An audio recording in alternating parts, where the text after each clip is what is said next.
today's like the first warm day, really warm day out of the week. So you already see people bringing out their summer clothes, their florals, headbands, big earrings. And this neighborhood in general, since it's also mostly populated with Hispanics, you could definitely see it from the island colors and things like that.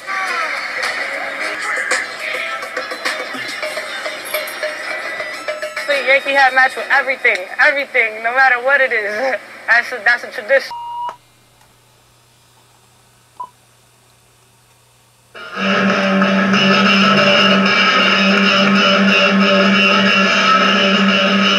You said a little while ago that you sing mainly about drugs, is that right?